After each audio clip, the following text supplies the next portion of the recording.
Good morning from the Sunshine State. Broadcasting from Palm Beach County, it's the Fishing in Florida Show. Sundays from 8 to 10 a.m. on the WCET FM network. And now, here's your host, Riscala. Well, a good morning to you. Thank you for taking time to join in with us. It looks like we're going to have another lineup today of a lot of information about fishing.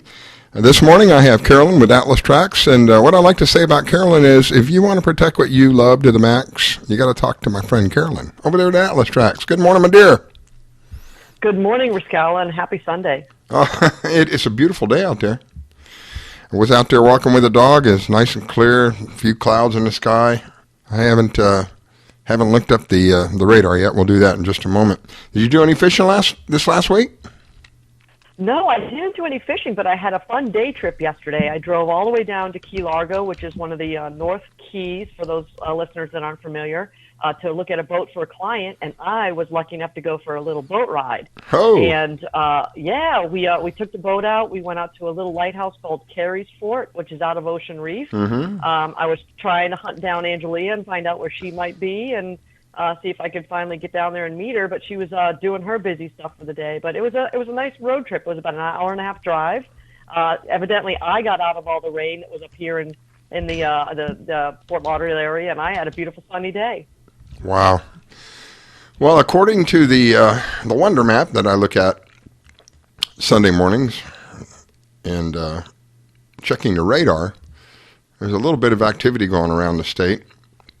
It doesn't seem to be affecting our half of the state over here, our portion of the state. There's a lot more happening on the west side this morning than there is on the east side of the state. And it looks like some heavy-duty thunderstorms moving in on the west side.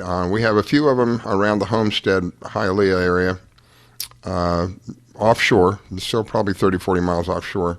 And they're slowly working their way inland. So if you're down in that area, just be aware there's some heavy-duty thunderstorms in that area. Be looking up the tides here. We're looking at high tides already happened at midnight, a little halfway after midnight last night. Low tide. High tide is this morning, 6:25, so we've already had a high. The next low is going to be at 12:33 this afternoon, and then the following high tide, 7:11. So it's going to be, right now is high tide, moving into low tide. Be low tide by noon. So if you're going to go do it, I like to fish on an incoming tide. This looks like it's going to be an outgoing tide, but you never know. You prefer incoming or outgoing, Carolyn, when you fish? You know, I like that incoming tide for so many reasons. You've got some of the cooler water coming in, some of the cleaner water coming in. But I'll fish anytime. And I have to tell you, I mean, we do a show about fishing, and what was so cool about the drive yesterday was there were so many families pulled over on the side of the road with a folding chair, hot dog tent, and a grill. And I didn't even think to bring a fishing rod with me, but there were so many people out doing fishing at almost no cost and doing it together, and that was really touching for me to see on the way down to the Keys. Wow. Well, it looks like the beach report, nothing major going on in the beaches. Just be aware that they're still practicing CDC guidelines. Peanut Island is still closed. I don't know whenever they're going to open Peanut Island back up, but the beaches are open. There are some restrictions. Just be aware of that. You want to make sure that you're practicing your social distancing. But anyway, it's a beautiful day to go out there and enjoy it. It doesn't look like there's anything going on in the beaches with regard to any threats. There doesn't look like there's any some seaweed. I'm just reading as I'm talking here. Just a little bit of seaweed, and that's about it. Doesn't look like there's lice or man-o-war or some of that nice stuff that you run into. You ever been stung by a man-o-war? No, but you see those on the beach every once in a while, and it looks like an inflated Ziploc bag. And what do most people want to do is pick it up. It's garbage. Yep. And it's real dangerous. And I have to tell you, I just logged on to the HillsboroLighthouse.org inlet camera, and it is so flat calm offshore, and there's one huge thunderhead way out that's lit up by the sunrise. It is amazing right now. Wow. What a picture that would be. Jeez. I'm putting that right on our Facebook page. I just took a screenshot. So it's absolutely amazing. It makes you inspired to get up and get out of bed and go fishing. My goodness. Yeah, we have water 3 ways three. I can't even. Maybe I should go back to sleep. We have three waters. We have water on three sides of our state. If you're somebody who doesn't like water, you're in the wrong place, because not only do we have the water around the outside of the state, my gosh, the state is like a giant sponge. There's water everywhere, thousands and thousands of islands and canals, and just plenty of places to go fishing. Did you hear about the boat parade over in the West Coast? No, Rascala, tell me. They set a Guinness World Book record. I think it was yesterday or Friday, one of the two. I think it was Friday, maybe. 2,200 boats in a parade. The pictures are unbelievable. It is just like something out of a movie. 2,200 boats. What do you know? Do you know what part of the state, West Coast, it was? It was. I think it was in the Tampa area. Wow, that has to be an impressive. They set a new world record for the largest boat parade. 22. I can't imagine what the poor fish were thinking. Holy smokes, Martha! You see what's coming? Get out of town! Wow! I mean, just putting that together and having people, show up and not crack into each other is a big deal. Oh, the pictures! I'm telling you, the pictures. Just got to go look up the pictures. I'll see if I can find some put on the Facebook page. Speaking of the Facebook page, if you several different ways you can listen to us. The easiest of all, of course, is the app. We do have an app. You can download it. It's free. It doesn't have push notifications, no spyware, no adware. Just a way to listen to the show. That's all it is. If you go on Google Play and look up WCET. Right now it's WCET FM, but soon it's going to change because we've changed from WCET FM to WCET Radio. But if you look up for WCET FM on the Google Store, you should be able to find our app. Again, it's free, no push notifications, no ads, no spyware, just a way to listen to us. Probably, in my opinion, the easiest way to listen to us. The next way is if you are on the web, you can go on our website. Our home page is www.wcetradio.com. We have a player there that you can listen to us on. You can go to Facebook. If you are a Facebook fanatic, you can go to Facebook, click on Contact Us on our Facebook page, and you will be connected to our server. So a couple of different ways you can listen to us. If you're up in Carolina, I think we're shutting down the 101.7 FM, and we're applying for an AM license. We think we're going to do better on AM in South Carolina. So shortly, within the next couple of weeks, we'll be announcing a new frequency in South Carolina. In the meantime, if you have the TuneIn app, if you don't want to download our app and you already have the TuneIn app, if you go to Marina Rock Radio, you can find us on Marina Rock Radio. They're out of Miami. That's Yacht Rock's sister station. So a couple of different ways you can listen to us. We try to make it as easy as possible, and we're ever so grateful for each one of you who takes the time to kind of just share with us in the Sunday mornings and some of the ideas that we have. I'm always learning something. So who knows? No telling what I'll learn this morning. We're going to have, looks like we'll have Pam Wirth on later. She is one of the top lady kayak anglers here in Florida. Leiza Fitzgerald. Leiza is with the CCA of Florida. She's going to tell us a little bit about what's going on with the tournament. And Joe Hector. Joe Hector is with the Extreme Kayak Tournament. He's going to give us an update. And then we'll finish it off with Angelia, the Florida Salty Cowgirl. She's down in the Keys, and she'll give us a fishing report out of the Keys. Any tournaments that you're aware of, Carolyn? No, the next one we've got is Summers, and at 8:45 we've got Mike Simko calling in from the Kite. Kite Whisperer. Great. So so he'll be calling in then. But as far as tournaments, I don't think there's really anything going on today. I'm hoping we have a good result for that September 26th. The great thing is that there's a lot of bait everywhere, so a lot of people are grabbing it and going out and doing practice fishing. We had that ladies tournament last weekend, and we were not very successful, but we got some bonita. We had put one of these girls on her first sailfish, so for us, that made the whole trip right there. So we got her hooked. She can't stop talking about it. Wow. There is something to be said about watching somebody, the excitement that somebody gets when they're experiencing something like that. It's payback. I can't think of the right word. Exponentially, I think is the right word. It's you're giving out and you're getting back. What you're getting back is 100-time fold. Of course, we're not talking about finances. We're talking about something far more valuable than that. And that's the knowing that you've done something for somebody that has literally changed their life, even if it's for just that moment. This is what I like about fishing, because you can take, my heart is for kids. I love kids, and I take my grandkids fishing. The excitement on their face when they hook a fish, it doesn't matter what size that fish is, just the fact that they've been able to do that. The face lights up, the eyes open up like golf balls, the excitement is there, and you can't help but it wears off on you. It kind of wears off on you.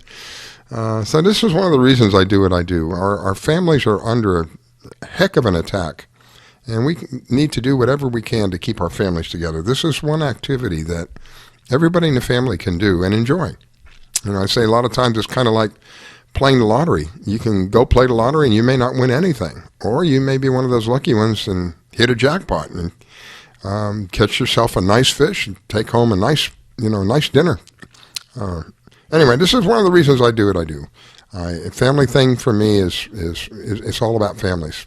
We have so much to be grateful for, and we have so much to protect on top of that, and that is this onslaught, this constant attack on the family, right and left. And like I said, fishing for me, Robert likes to say, put down the Xbox and pick up the tackle boxes. I'm right with him. Let's put down the technology for a little while and enjoy what God has given us. My gosh, like this morning I went out and said, oh my goodness, look at how gorgeous it is. What a gorgeous morning it started out to be. And then Carolyn's telling me about she's seeing the clouds as the sun's coming up. I can't imagine that. That's got to be a picture. It looks like something right out of a movie. I just posted it up on our Fishing in Florida Facebook page, so you can see it right there. It's absolutely beautiful. It looks like you could tell it's going to be a thunderstorm in the afternoon, but it's just amazingly flat. Wow. And, back to the families and fishing, there's no doubt. I mean, what was killing me yesterday was I was driving to the Keys during lunchtime and coming back about dinner time. So those families that were sitting out there were cooking on those grills, and I had my window cracked. So every time I saw a family, I could smell those hamburgers and hot dogs. Oh my God! And it was all I could do not to pull over on the side of the road. But I bet you if I asked, they would have given me plated me up a hamburger without even thinking about it. Oh, you betcha. That's the kind of mentality that we have in the fishing community, and wow, that brings back some memories, because that was some of the same things that we did, but instead of barbecuing hamburgers, we were barbecuing fish. Roadside, I can't imagine how amazing that would be. Yeah, we only did that one time, roadside, but I mean, when we went fishing, like for example, if we went to Marco Island was one of my dad's favorite places, because they did, I don't know if they still haven't been in here, had a really nice pier. And we'd go fishing on the pier, and then he would get a motel room within walking distance of the pier. He had a little portable a barbecue. So whatever we caught, we'd come back, and my mom would spice it up for us and cook it on the barbecue. So it was great. Just something about doing it all on your own kind of thing. Again, for me, it was a family. Everybody in the family did something. We all experienced the same experience, but we did something which gave us, if you will, skin in the game, if you will. I caught fish, my mom caught fish, my brother caught fish, my dad caught fish. Typically, my brother would scale the fish. I would clean the fish. My mom would spice them up for us and put the spices and stuff on. My dad would cook them. So everybody was involved. And I really think that was part of what kept us so close as a family for all of those years, because we all had something to do during that experience. And then we'd share the experience with each other. This is the kind of thing I like to see more and more of as more and more families are having a more, right now I don't know of any other time that I have been on this planet that I have seen the pressure that has been put on families with the schools. Some places schools are not opening, and of course last March schools closed, and we have a lot of families that both the mom and the dad have to work, and this creates a tremendous amount of pressure on them. Somebody has to stay home with the kids. Somebody has to watch them. The kids are now learning via computer instead of a human being. Somebody has to monitor that. So there's a degree of sacrifice there in order for the family to continue going on. And I'm sure it's got to add stress. I mean, I've got kids who've got kids, and they're stressed out on some of these days. because of what's going on. Now, I don't know if they've opened up the schools here. I'll find out later this afternoon when I talk to my daughter. But I don't know that they've opened up the schools yet here in Palm Beach County. I think that they're still thinking about that. Or if they do open them, it's going to be a minimal amount. This is going to have an effect on the kids. And one of the ways to neutralize that, in my opinion, take them out fishing. Get them away from all of this for a while and let them enjoy what we have out there. And again, the excitement that they have when they catch a fish is, my gosh, that makes it worth it right there. And, you know, if you're lucky like somebody like Carolyn she's got her own little dock. If she can't get out in the boat, she can always de-stress just in the backyard, just throw a line out in the backyard. But again, you know, we've got canals, we've got lakes, we've got oceans on both sides of the state. Plenty of places to go fishing, and it's one of those things that really doesn't take a lot of money. I mean, you can do fishing with as simple as a cane pole if you really want to, but it really doesn't take a lot of money. Or if you want to get really sophisticated, you could spend literally thousands of dollars.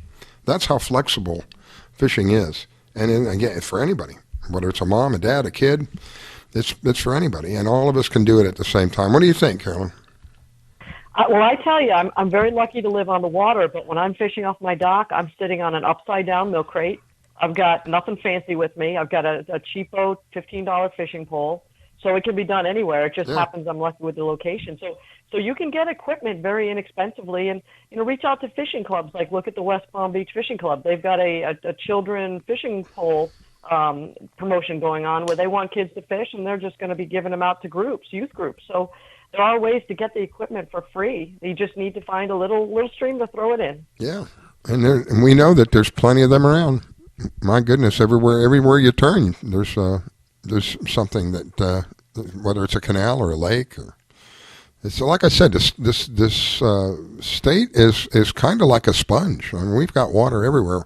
When I grew up in Miami, and I'll tell you, down in Miami, you can only dig about a foot or so before you hit Coral Rock. And if you continue to dig, you can go maybe, if you make it through the rock, you maybe go another 2 or 3 feet, you'll hit water. It doesn't take much. And of course, as you come up the state, it's a little more deeper before you hit the water. But my point being is that we've got water literally underneath us. So if you're in a place where you don't like water, you're in the wrong place because we have water all the way around us. All right. Oh, absolutely. Go ahead. I was going to say, add that afternoon rainstorm, and you've got it from above also. Oh, that's true. We had one heck of a storm come through here. I think it was Thursday night. I honestly thought we were kind of in a tropical depression for a while there. The wind had to be blowing 40, 50 miles an hour and peaking maybe 60 or 65. It only lasted about a half an hour, 20 minutes, but it blew through here so quickly. It was unbelievable. Of course, we're in that mode now as the summer time is upon us, and we're in one of the 2 seasons that we have here in Florida. We have hot and hotter, and we're in the hotter right now. So as the ground heats up during the day and we have the air come in off of the water, which is humid, we build up these really strong thunderstorms. And this one last week was a doozy. Oh my gosh.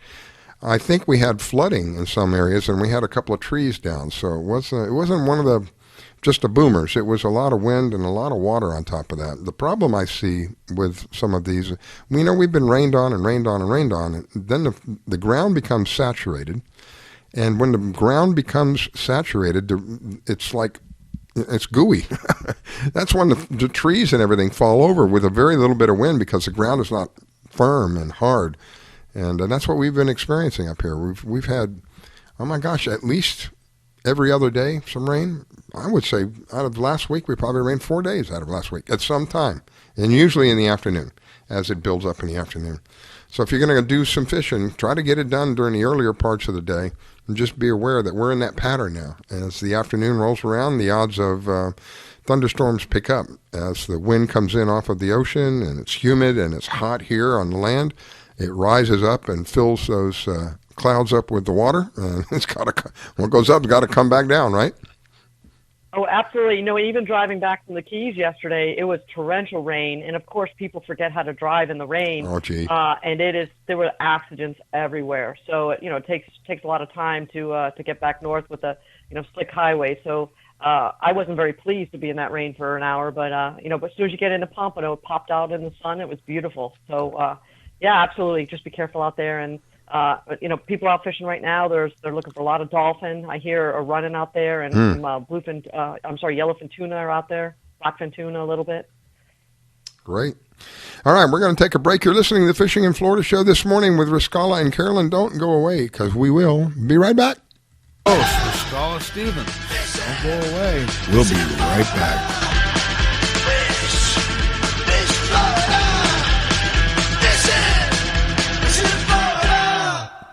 When it comes to parenting, there are no perfect answers. But that's okay, because you don't have to be perfect to be a perfect parent. Teens in foster care will love you just the same. For more information on adoption, visit adoptuskids.org. A message from the U.S. Department of Health and Human Services, Adopt U.S. Kids, and the Ad Council.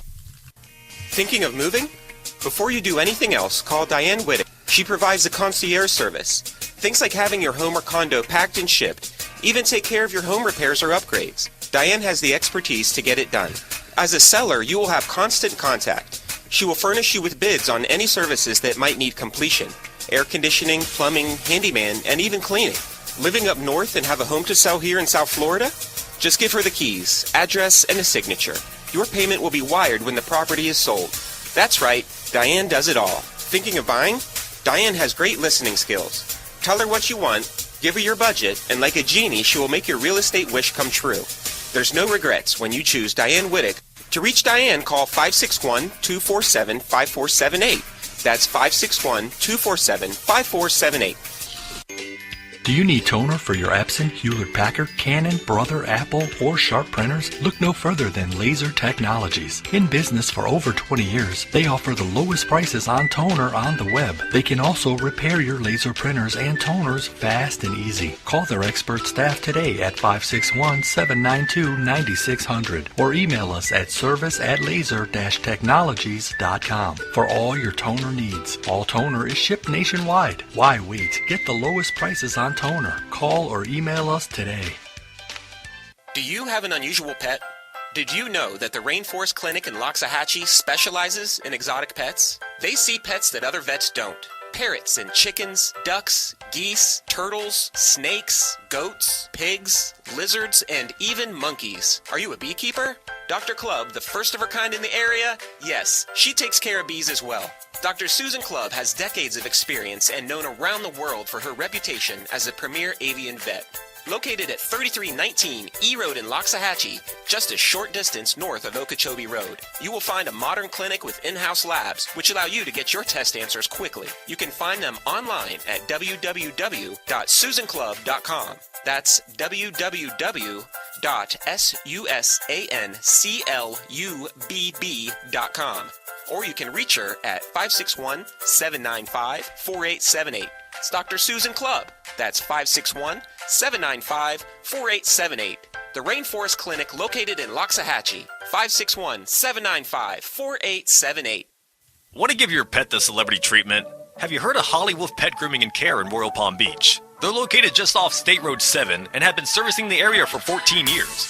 Hollywood Pet Grooming and Care is the home of the Blueberry Facial, also specializing in tartar removal with 8 years of assisting in dental procedures. Hollywood Pet Grooming and Care? They're more than just about dogs. They are the only experienced cat groomer in the area. They also cater to all breeds and sizes and open 6 days a week. Hollywood Pet Grooming and Care, located just north of the Super Walmart in Royal Palm Beach. You can find them at 250 Business Parkway. They specialize in shampoos with no extra charge. Flea and tick dips also available. Hollywood Pet Grooming and Care. You can give them a call at 561-793-9992. They also provide gift certificates for those looking for that special present. Hollywood Pet Grooming and Care. 561-793-9992. They're located in Royal Palm Beach. That number, 561-793-9992. Call for your appointment today. This station is now the ultimate power in the universe. We have ignition. Strap in.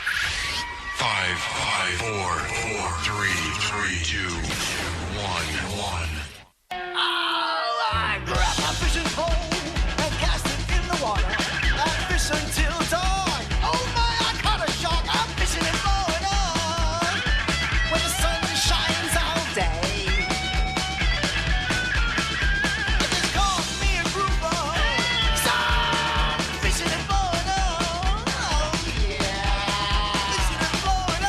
Good morning from the Sunshine State. Broadcasting from Palm Beach County, it's the Fishing in Florida Show. Sundays from 8 to 10 a.m. on the WCET FM network. And now, here's your host, Riscala.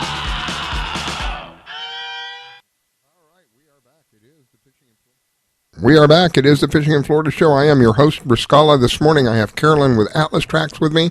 If you want to protect what you love to the max, you got to talk to my friend Carolyn over there at Atlas Trax. How are we doing this morning, Carolyn?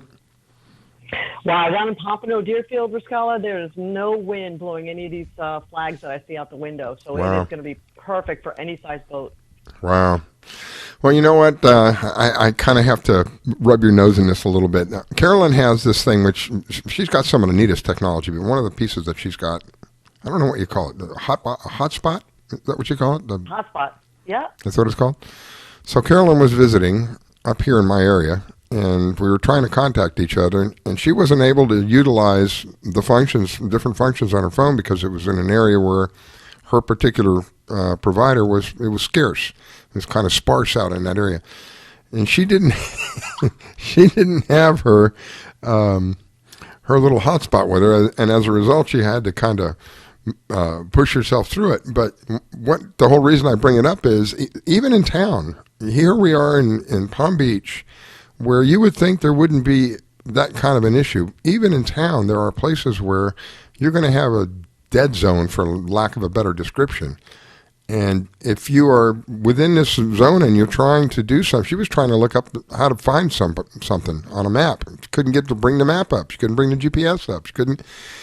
It just happened to be in that area where it was very sparse and it was, just not working. Had she had her hotspot, what would have happened if you had the hotspot? A very good question, Riscala. And, I was trying to meet you for lunch, and I couldn't find the damn restaurant. You had to stand out in the middle of the road until I came by before I started panicking. So let's just say it was not very pleasant. But, yeah, if I had the hotspot, I could have just turned it on my dashboard, and it would have created a satellite phone network for me. Could have used my existing phone to call you or browse for a restaurant or text you at least. And get some directions, but I had no phone service. I had no idea where I was. I couldn't find a restaurant, and when I did find the one restaurant, it was not even giving me the one in your area. It was giving me one 10 miles away from you. So I was ready to pull over and start crying, quite frankly. But yeah, people don't realize you can be right in a town like Palm Beach and still have dead areas, and if you don't have something like this, you're going to have to suffer through it. It's going to be tough because a lot of people are now acquainted. They're not used to back in the old days where we whip out a map and a physical paper map and look at the map and figure out where you're going. We're kind of spoiled with all the technology around us. It literally tells us, make a turn here, turn left, turn right, whatever.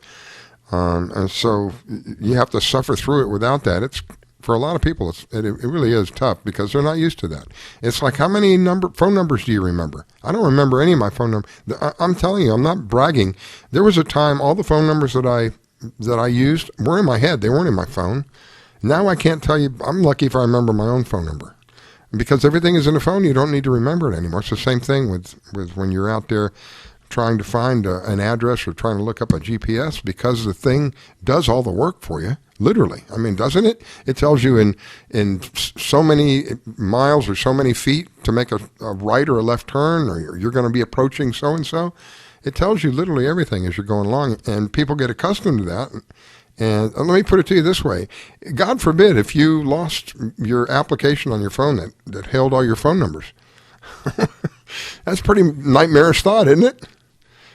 Well, I'll even tell you what happened to me yesterday. I was driving back from the Keys. I get lost. So I had my home address in my phone and on the truck GPS. And would you know that each one of those was telling me different ways to get home? So again, I would panic again. I'm like, do you take the Florida Turnpike? Do you take the Ronald Reagan Turnpike?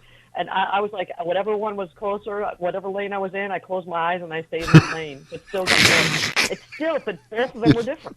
You're scaring me, girl. Close your eyes and it'll work out. But I mean, it's because technology is such an integral part of our lives. We don't realize, like an example is what happened to you here in the area. You don't realize how much you rely on this thing. And if it fails you, what is your alternative? The alternative, in some cases, if you're wise enough, is to have, what do they call this? What's the name of this thing, Carolyn?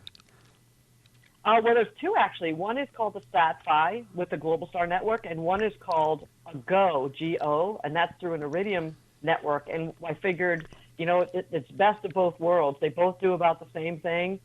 They both just use different satellites. They're both excellent for boating and hiking and things like up in Palm Beach. So I picked up a few of them, and they're great. I mean, they're absolutely great. They fit in your hand. You could charge them. They're waterproof, so it doesn't matter where you get stuck. You're available to contact or text somebody. How big is this? Is it, generally speaking, about how big is it? Sure, about 4 inches by 3 inches by an inch tall. Holy smokes, that's it? Very small. Yeah, absolutely, very small. Maybe it's smaller than a 4x6 pad. I've got one right here next to me. And does it have its own internal battery? It has a battery that you have to recharge. The antenna is internal in it, so you don't really have to have any remote antennas that you have to stick on the top of your car or anything. Just get it in clear view to the sky. Turns on in about 20 seconds, so you could be making phone calls in that short of a time if you have an emergency. That's amazing. Okay, so we've talked about this a couple of times, and if I remember right, I think this was very affordable, right? It doesn't cost a lot. No, actually, they've been on sale for a while for about $250 for the hardware, which is far less than a cellular phone. Yeah. And the service is only $50 a month, and that's unlimited calling and texting and browsing. Wow. So that combination is cheaper than a cell phone. Wow. The reason why I'm sure that you're doing that is because of the relation that you have with so many people in the boating community and the fishing community. Because as soon as we get offshore here, you could be as little as 3 miles offshore. The cell service would be very, very minimal at best. You have something like this, and it's like literally being under a cell tower. It's and the joy of this is that, if I'm correct, you can be anywhere. It doesn't matter. There are no dead spots when it comes to this thing because we're coming from a satellite. We're not worrying about, there's a building in the way or there's, something that's blocking the signal. This is coming from up there, down. And right. So there's nothing to block it at that point. So you can literally be anywhere on the planet and be able to utilize your existing cell phone. There's no modifications done to the phone. There's this, just turn the phone on. It would be what I would call invisible. You wouldn't know. Your phone's not going to know any difference. You still have the phone numbers in your phone. You don't have to worry about, like I said earlier, I can't remember any of my phone numbers. I'm serious. I'm maybe one or two, but to be real, but I can't remember. I can't remember my own kids' phone numbers anymore. So when you have, what's great about this too, Scala, is both devices have SOS buttons. So if you have an emergency and you hit those SOS buttons, someone is going to be notified that you set up initially that you're in trouble. And in some cases, you can even pay $1 a month for helicopter extraction. So that's so important for that. And what's so cool about this other one, the Go, you could take it in an airplane, a private aircraft, and you could make phone calls at 10,000 feet. And why is that so important? So many people are traveling for business back and forth to the Bahamas, and they don't want to miss that call or that important meeting. Yeah. So they can make phone calls very affordably in the air. That's amazing. That's something I didn't even think about because there are a lot of commuters, a lot of private aircraft commuters, and using the cell phone is pretty difficult. And this is something that would allow them to use a cell phone. Technology is, in some cases, some of the neatest stuff around. I really like the idea. I've always been a nut about wireless since I was a kid, and my neighbor down the street showed me walkie-talkies. From that point forward, that's what did it for me for electronics.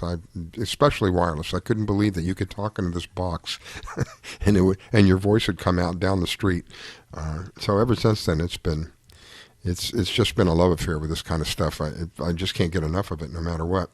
So we have the trackers. The trackers, as little as well, I'm going to say a credit card. It's about the size of, a little thicker than a credit card, but about the size of a credit card. Completely portable. One of your kids going to go out on a boat, give them a tracker. God forbid anything happens. But if it does, you got peace of mind knowing that that individual, whoever's carrying that, can be found anywhere on the planet within, what is it, like 10 feet? Maybe even less than that. And I'll tell you, on my day trip yesterday, I brought a few trackers with me just because of safety.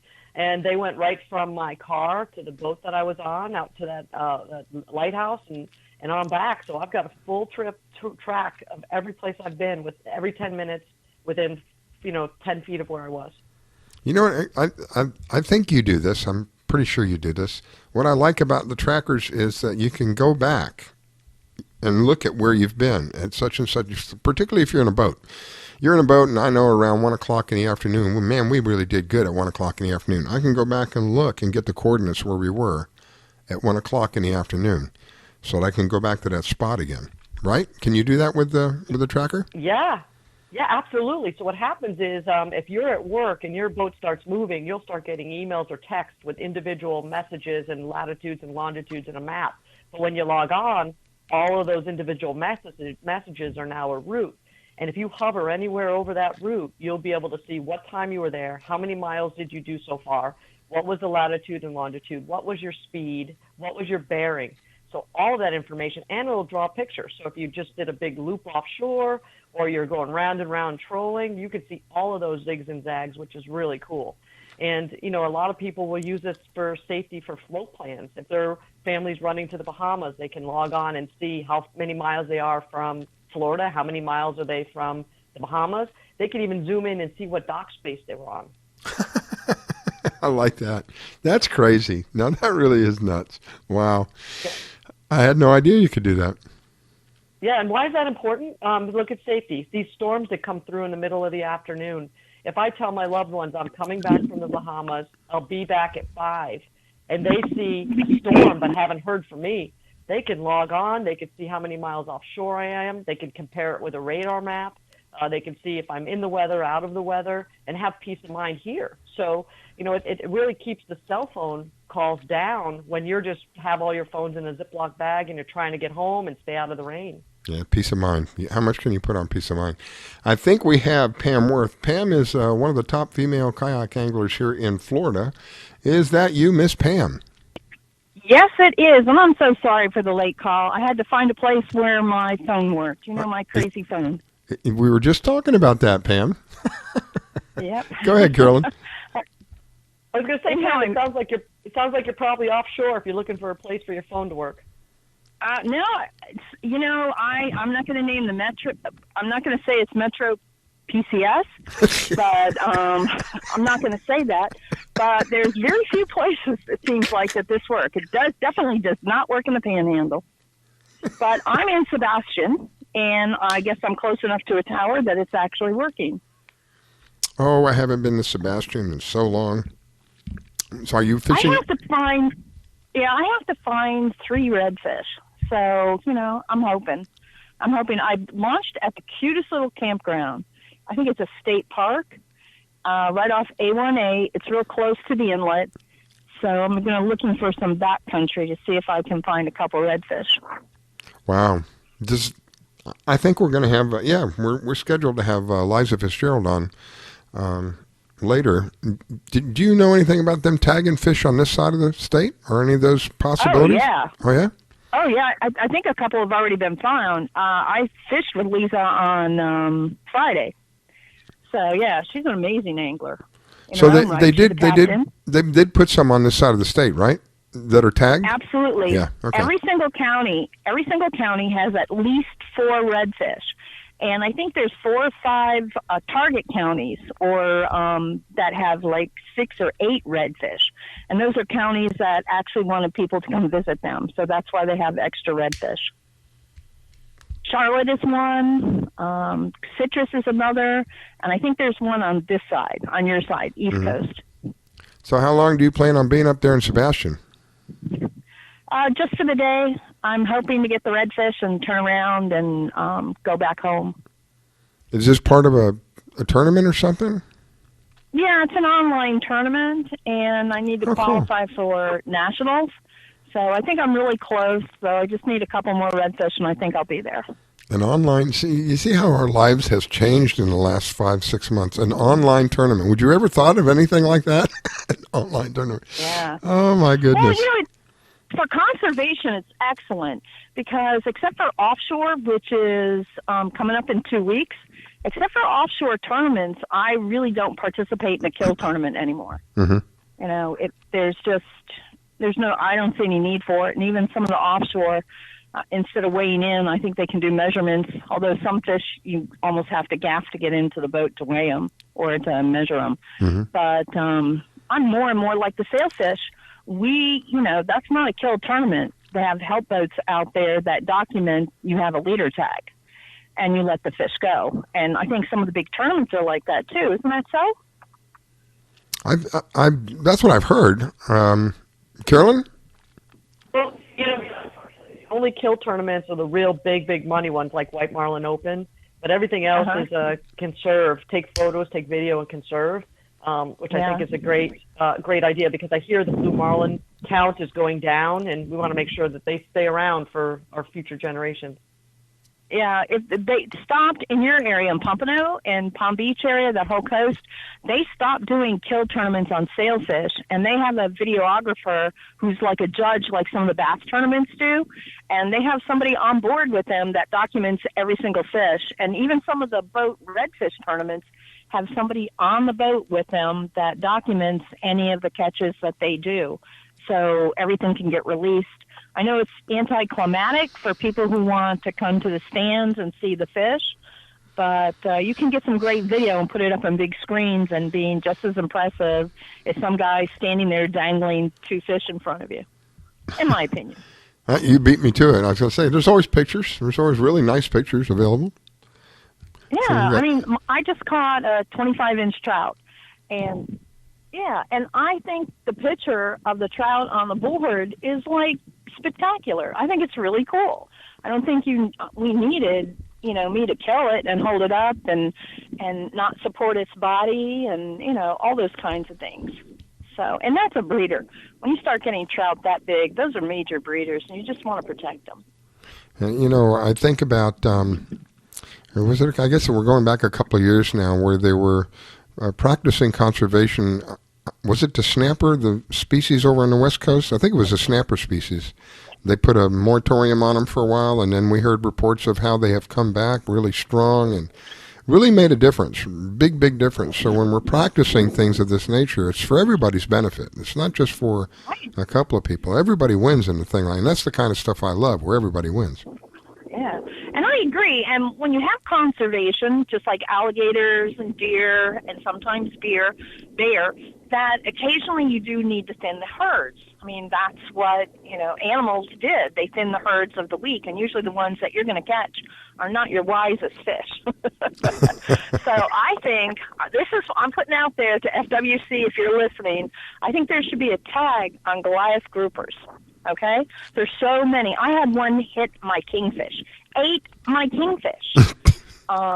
Yeah. I saw. think there should be a tag once a year. Only sell maybe 20 of them and sell them at $2,000 a tag. I got news. There's a lot of tourists that would pay that $2,000 to get a Goliath grouper and take it back to shore. And that would only be 20 fish. Hopefully there'd be a minimum size that you had to get if you wanted to harvest it.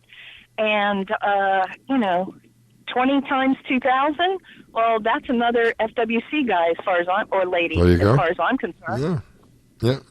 Well, I saw a video of a guy who had caught a kind of a smaller shark, about 3 or 4 foot long.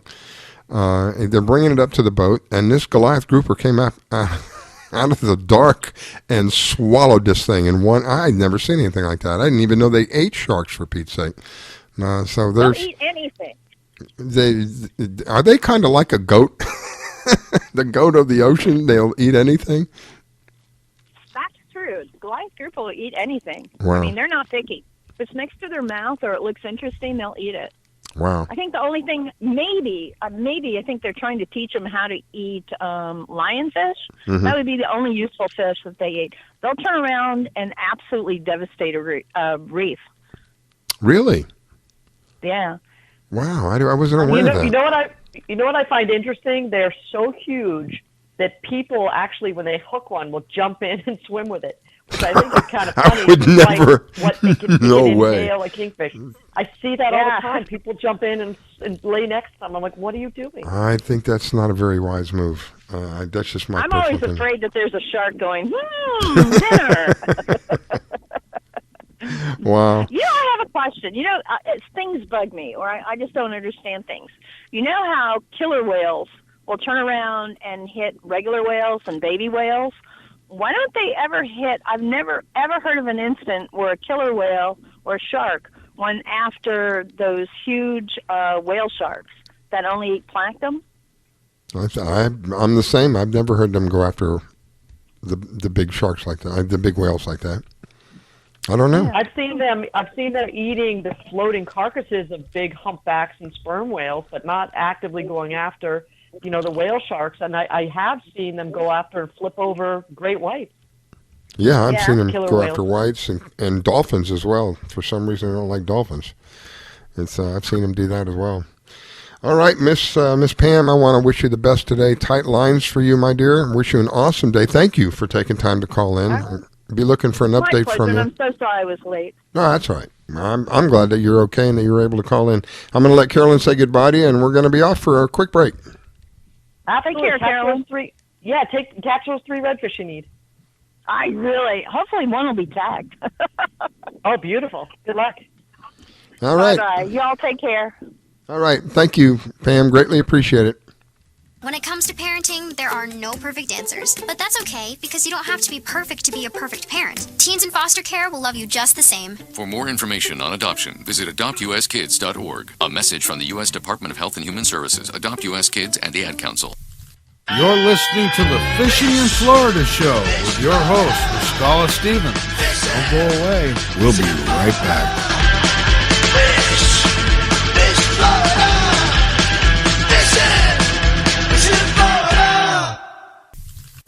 Thinking of moving? Before you do anything else, call Diane Whittick. She provides a concierge service. Things like having your home or condo packed and shipped. Even take care of your home repairs or upgrades. Diane has the expertise to get it done.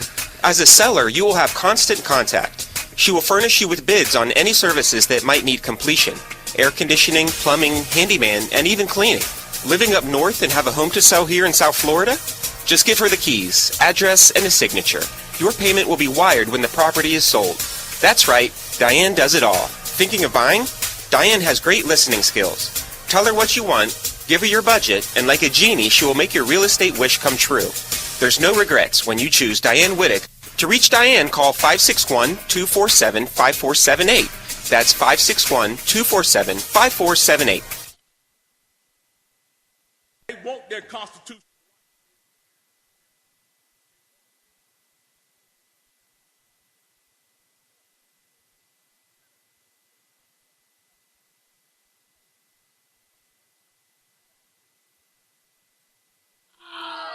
Grab my fishing pole and cast it in the water. I fish until dawn. Oh my, I caught a shark. I'm fishing in Florida where the sun shines all day.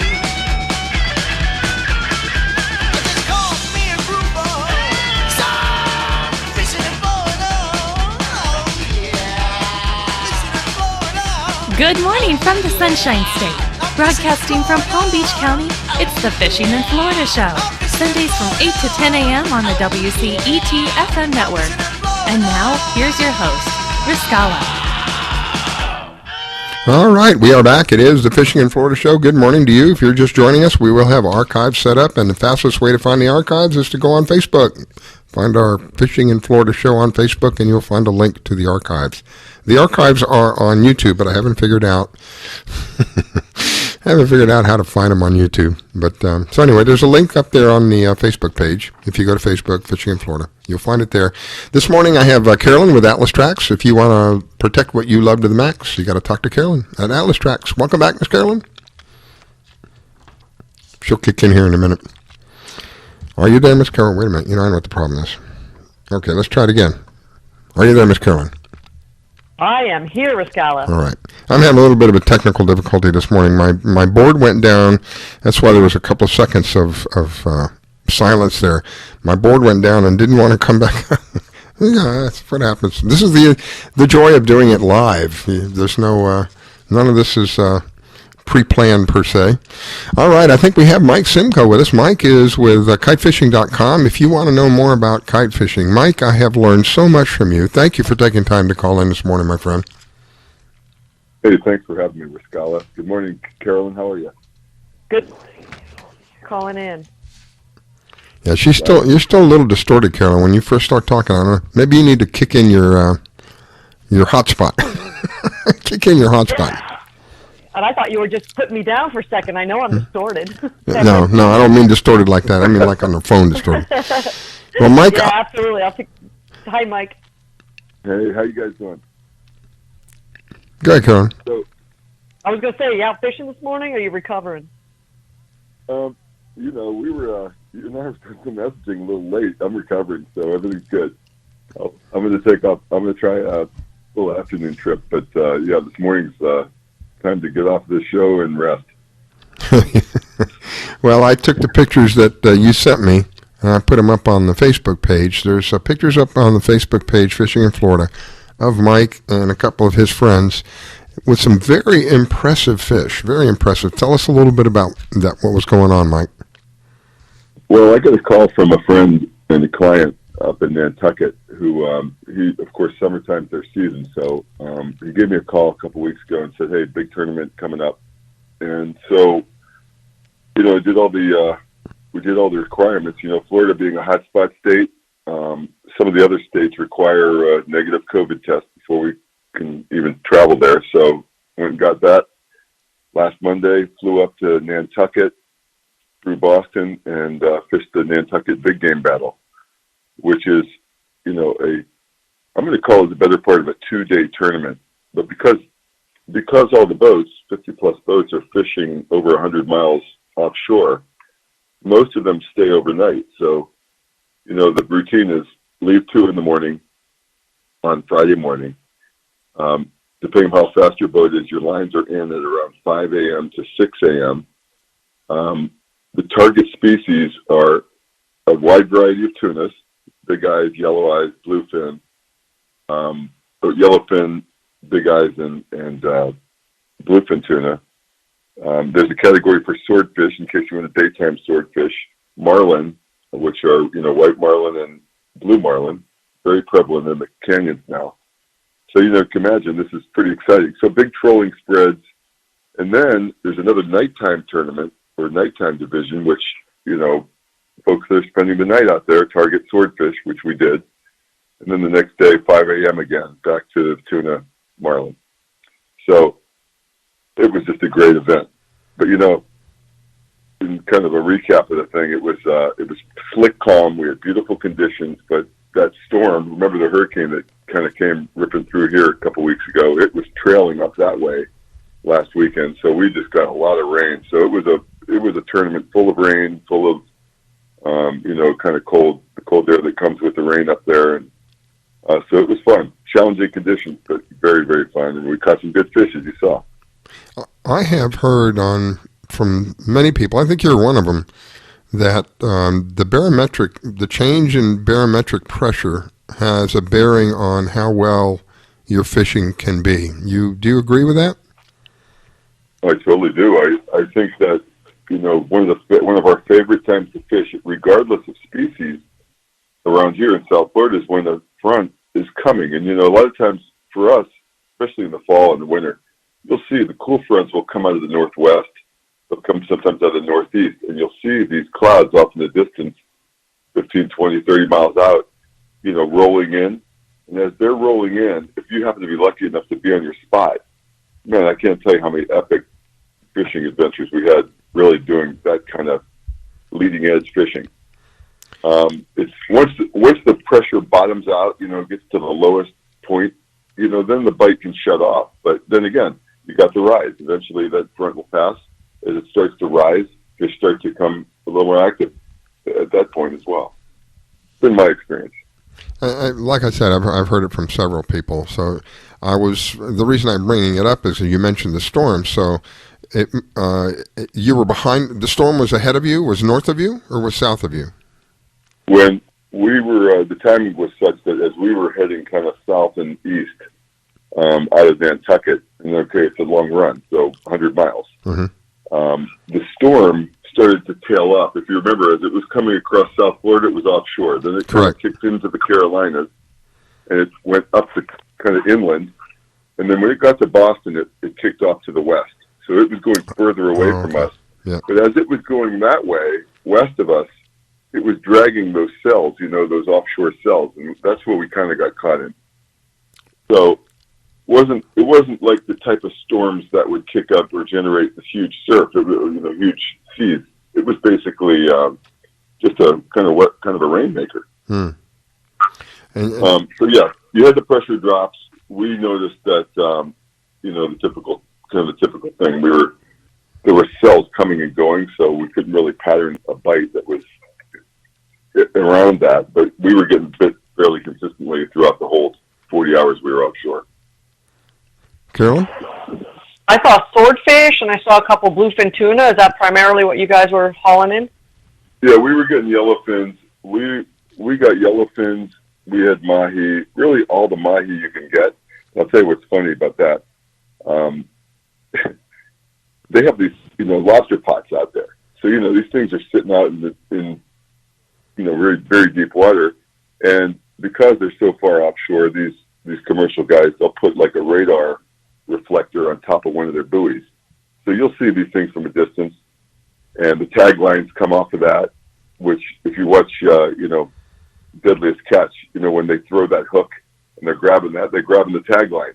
So there's a little bit of what I'm going to call like an offshore fad fish attracting device out there, as a byproduct of these lobster pots.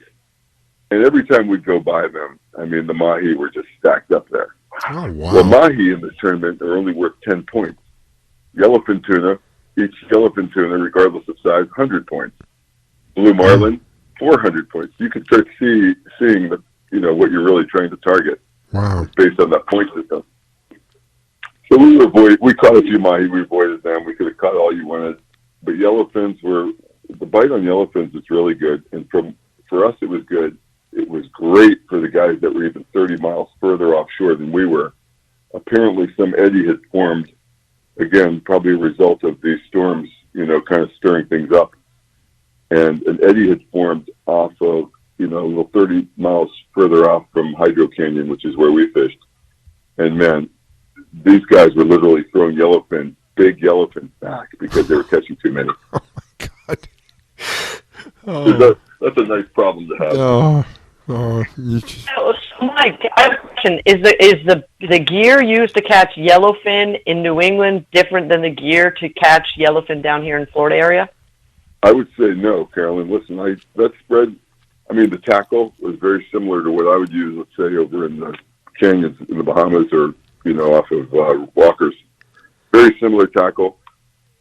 It's insane. So, let's just say it's a Shimano 25, Calica 25. That's great all-round reel for quite a number of species of fish. Catch the yellowfins on that. Now, okay, if you get a big guy, now big guys can get well over 150 pounds, so now you're fighting those a little bit longer and harder with the Calica 25. So, we keep some 50s in the spread. Once you start to figure out, okay, hey, we're out of the yellowfins, now there's a big eye bite, we'll put some bigger tackle out. And then, of course, for blue marlin, we try to use a minimum of 50 class tackle because, listen, up there, we hooked a 500-pounder and fought it for about half an hour before it chafed through. Again, we were using the lighter leader for tuna. Get a big marlin hooked on it, it can chafe through unless you get really, really lucky. So that was kind of a disappointing thing. But there again, that's a lot of averages. So it looked like you caught tuna, you caught swordfish. What kind? Was it just one kind of tuna you caught? Just yellowfin. Those are just yellowfin. Just yellow. That you saw in those pictures. And we have the spread out there for big eyes, but big eyes being a little rare of a catch. We weren't fortunate enough to get one of those, but that was nice. Listen, Oh yeah, and in retrospect, the challenges that again, every tournament, Carolyn, you've probably seen it down here. All the different types of tournaments you can fish, have their own unique challenges. Well, this one, man, was one where it's about duration and stamina because, again, how do you start fishing? Actually, how do you leave the dock at 2 a.m. in a center console boat, and then by 2 a.m. the following night, be ready, willing and able to catch swordfish, which is really what we're trying to do. So I'd be wore out. It's a test. Yeah. It's a test. Absolutely. I'd be wore out. I did a fishing trip with my son not too long ago, and it was only a half-a-day trip. And I was reminded the next day of my age because I felt like it was a little bit of the seas had picked up a little bit on the way out, and then of course on the way back. And so I felt it the next day. I can't imagine how long. So you're doing 100 miles. So you were out literally for what, 18 hours at a pop?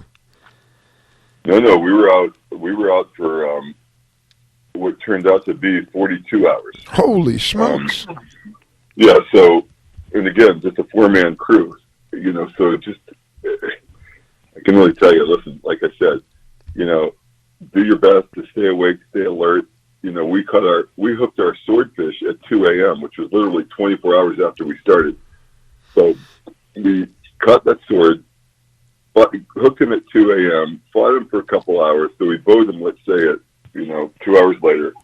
And then you got to start rigging for tuna at 5 for the 5 a.m. troll. Wow. It's a whole different setup. We're using pretty much the same tackle. So that is extreme. What do you think, Carolyn? That is extreme. Huh, Carolyn? Yeah, I was going to say, Mike, next time you do a quick trip like that, grab a tracker for me because that would be a real great way for your family to know where you are when you're out there for 42 hours. You know what, Carolyn, we're going to talk because that's, in fact, this particular friend of mine that owns a little fleet of boats, and it's true, that's critical for him. So, Master guys use a lot of trackers too, and there's some court-appointed trackers on some lobster poacher boats up there because they go out there and poach those guys' traps. They get in trouble for it, and then they have to actually put a tracker on the boat just to keep them out of other people's property. But, if you're out there, those guys are out there for 40 hours too. It's a great way for a family not to worry. And you're up in that Gloucester, long, deep water, big rolling sea. So, even if you need to take one just for the weekend, just come I'll just get one for you. Just take it and make sure you're safe. I appreciate that, Carolyn. Thank you. Well, we appreciate you, Mike. I appreciate you taking the time. Many times I've had a last-minute cancellation. Somebody, one of the captains has a last-minute charter, and they won't be able to make the show. And Mike has stepped up time and time again. I greatly appreciate that, Mike. And you've, like I said, I've learned. I always thought kite fishing. To be honest, I thought kite fishing was silly. I met Mike, and I realized just how serious of an aspect of fishing. What a powerful tool a kite can be. I had no idea, and Mike was the one who really kind of educated me on that. Now, Mike has a website, and I think it's kitefishing.com. Is that right, Mike? Yeah, pretty easy to remember, especially if you're even thinking about adding kites into your spread. So kitefishing.com. Of course, everything of mine links to one another. So if you get on the website, it gives you my contact information. It'll also link you up with my Facebook page, which is Kite Fishing Experts Mike Simko. And again, you guys know this, but for the listeners, I'm really all about getting people into the sport and getting them to enjoy it. Trying to remove some of the hesitation people have, because when you think of kite fishing, you start thinking complication. It doesn't have to be that way. It's actually quite a great, easy way to add multiple baits to your spread. So I've seen guys that had a great 5-line spread and they've been fishing it all their life. They add 2 kites. The next thing you know, they've got, 7, 8, 9, 10, 11 baits out now instead of just their 5. More baits, more bites. So that's a numbers game, a simple numbers game. Exponential. When you're dealing with kites, your numbers go exponentially. I could imagine somebody who's really good could have 3 kites on the back of their, off the back of their vessel, at one distance, and then they could have like long lines even behind the kites. So you could literally have a dozen lines out at any given time, all free of each other, all able to, at any one given time, attract something. That's literally exponentially changing the odds of you finding. The more bait that it's just a numbers game. The more bait that's out there, the more your odds go up. What are the chances of you getting more baits out there? Well, how do you do that? I mean, there's a lot of ways you can get more bait out there. The most bang for the money that I have learned is kites. And it's I'm kind of ashamed of myself at the ignorance. I was so ignorant. I thought kites were kids. Kids go fly kites.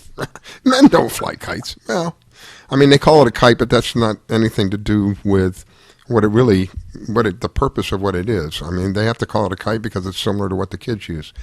So it is kind of a misleading thing. But I tell you what, there's no misleading about what it can do for you. You go take a look at kitefishing.com. There's a short video on our Facebook page with Mike and explaining about how kites can change the odds of you getting whatever it is that you're looking for at that time. Again, Mike, thank you. I'm going to let Carolyn say goodbye to you. We got to take a quick break, and then we'll be back after the break. Thank you, Mike. Thank you. Yeah. Get those feet up, do a little resting, and get out fishing later. I can't wait. Thanks a lot. See you guys. Thanks, guys. Thank you, Mike.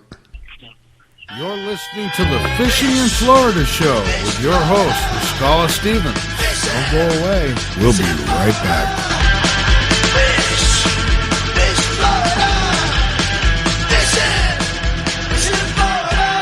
When it comes to parenting, there are no perfect answers. But that's okay, because you don't have to be perfect to be a perfect parent. Teens in foster care will love you just the same. For more information on adoption, visit adoptuskids.org. A message from the U.S. Department of Health and Human Services, Adopt U.S. Kids, and the Ad Council.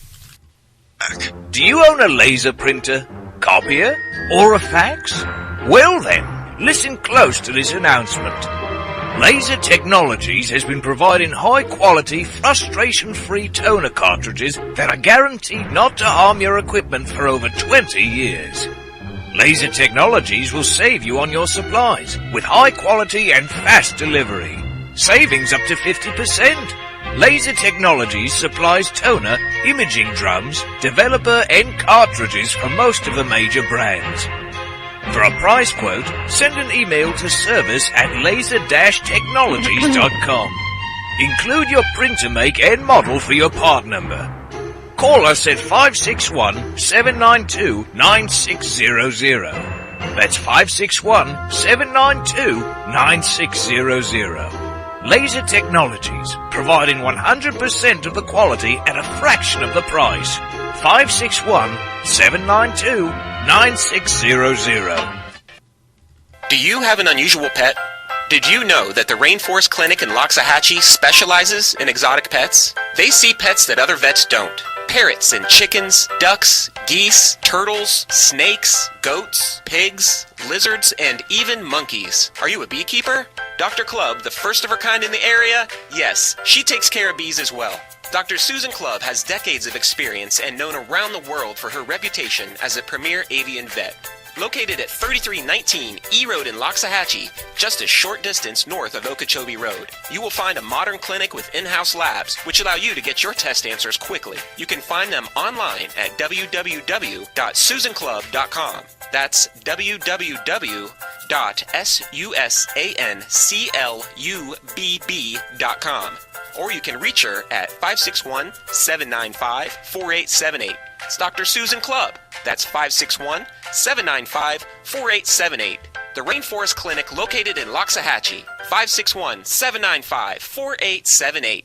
GTG, BRB, OMW, be there in a few. You may think that these kinds of texts are fine because of their length, and you can easily send them at a stoplight. But no, answering one text can take your attention away from the road for 5 seconds. And traveling at 55 miles an hour, that's enough time to travel the length of a football field. Make good decisions, don't text and drive. While other stations just talk a good game, we win it. Hey, sounds like somebody's having a lot of fun. I grab my fishing pole and cast it in the water. I fish until dawn. Oh my, I caught a shark. I'm fishing and blowing on when the sun shines all day. It just caught me a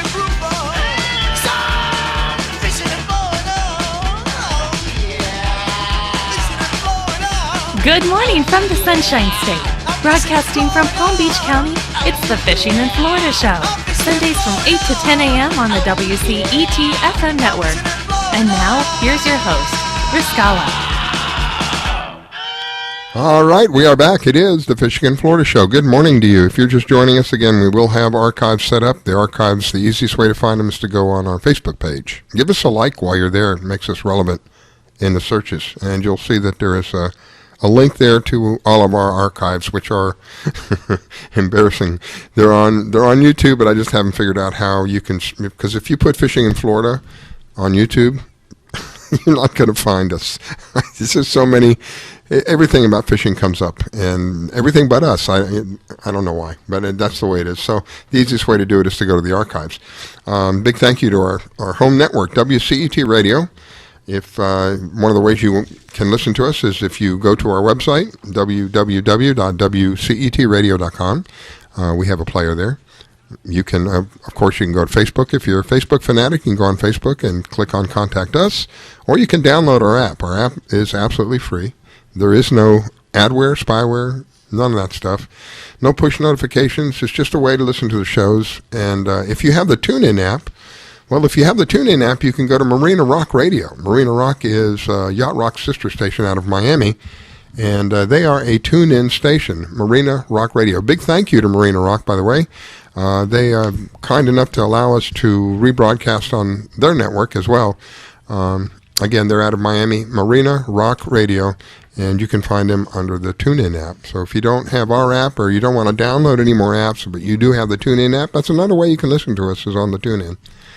We are changing from FM to AM up there in Carolina. We were 101.7. I don't know what the news station's going to be, but we're going to AM. We feel that it's just better for us on AM. We can reach more people on AM than we can on FM, as the regulations are a little more lenient on the AM version than it is on the FM version. So as soon as I find out about that, I'll let you know. But that is in the works.